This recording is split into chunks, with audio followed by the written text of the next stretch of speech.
3 idées de revenus passifs à créer quand on est vidéaste. Salut à toutes et à tous, c'est Louis de Grain, je suis très content de vous retrouver dans cette nouvelle vidéo.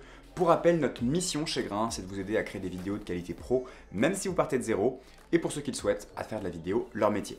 Juste avant d'aborder le sujet du jour, si vous voulez aller plus loin dans votre apprentissage de la vidéo, on a préparé une formation totalement gratuite d'1 heure dans laquelle on vous donne nos meilleurs conseils pour créer des vidéos au rendu professionnel, ainsi que les 6 étapes clés qui vous permettront de vivre de la vidéo le plus vite possible. Si ça vous intéresse, le lien est en description de la vidéo. Dans cette vidéo, on va voir plusieurs moyens de diversifier vos revenus en vidéo, ce qui est vraiment une étape clé passée à un certain stade pour développer votre activité. Si vous êtes vidéaste freelance, il y a de fortes chances que 100% de vos revenus viennent de la production vidéo. Donc vous tournez, vous montez une vidéo pour un client et donc vous échangez votre temps contre de l'argent. Et le fait d'échanger votre temps contre de l'argent fait que vous allez être bloqué à un certain stade de CA, sauf si vous recrutez, car vous n'allez pas pouvoir vous dupliquer et vous n'avez que 24 heures dans une journée. Vous allez donc atteindre un plafond de verre avec la prod vidéo, c'est ce que vivent plein de freelances et c'est là que ça peut être très intéressant pour vous de développer des revenus passifs.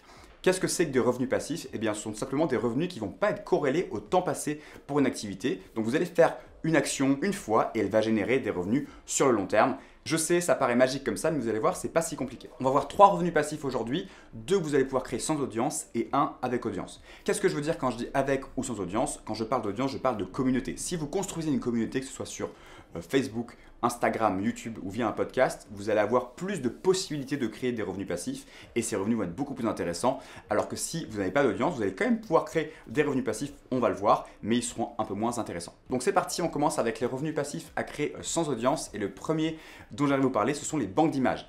Qu'est-ce que c'est qu'une banque d'images? Ce sont des sites qui permettent à des créateurs de vendre leurs photos ou leurs vidéos à des marques. Par exemple, il existe FilmSupply, ArtGrid, Shutterstock ou d'autres sites.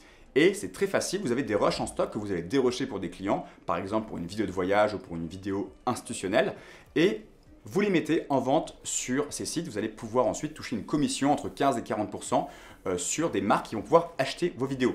Moi, je vous recommande fortement d'essayer de passer par les banques d'images puisque les rushs, vous les avez de toute façon en stock. Vous avez tourné une vidéo pour un client, vous avez dérushé votre vidéo, ça ne vous coûte pas beaucoup de temps supplémentaire de les envoyer à une banque d'images comme FilmSupply par exemple et de pouvoir ensuite toucher des rentes issues de ces rushs. Alors par contre, je ne vous le cache pas, il y a beaucoup de concurrence sur ces sites. Ça va pas forcément créer des revenus constants. Certains mois, vous allez peut-être toucher plus d'argent que d'autres et le revenu peut être assez faible. Mais si vous mettez beaucoup de rushs année après année, ça peut quand même représenter un complément de revenu intéressant. Deuxième revenu passif à créer sans audience, c'est la location de votre matériel. Si vous êtes vidéaste, vous avez sûrement du matériel, plus ou moins selon les vidéastes, eh bien louez-le. Vous pouvez le louer déjà aux marques dans vos devis. Moi, je vous conseille quand vous faites un devis de facturer l'accompagnement projet, le tournage, le montage. On en parle dans l'école Grain, dans l'action business de l'école Grain.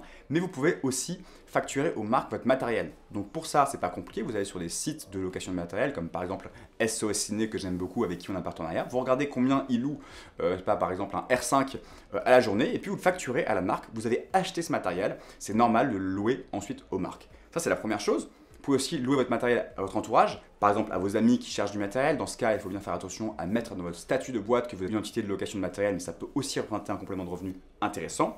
Et enfin, sur des plateformes spécialisées, vous avez par exemple LightyShare, qui est une plateforme sur laquelle on a mis très récemment notre matériel en location, qui va vous permettre de pouvoir aussi créer des compléments de revenus avec la location. Et en plus, vous avez des assurances casse et vol. Donc si vous avez un petit peu peur de votre matériel parce que vous craignez que des gens le cassent, allez plutôt sur des plateformes comme LightyShare.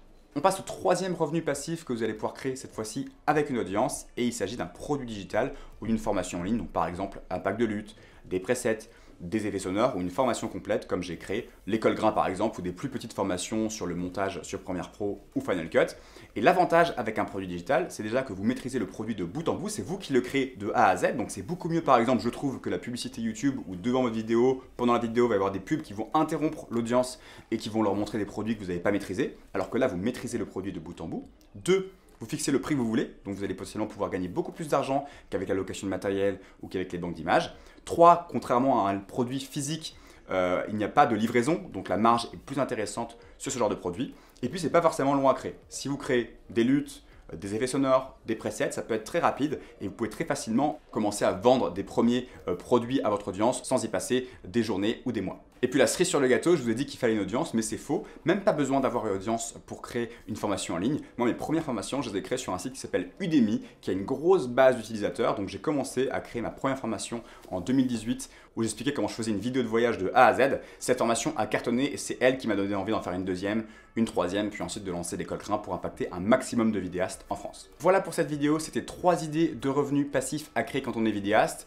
Je récapitule, si vous n'avez pas d'audience, vous pouvez passer par des banques d'images pour vendre vos rushs à des marques. Vous pouvez aussi faire de la location de matériel, que ce soit à des marques, à votre entourage ou via des plateformes spécialisées.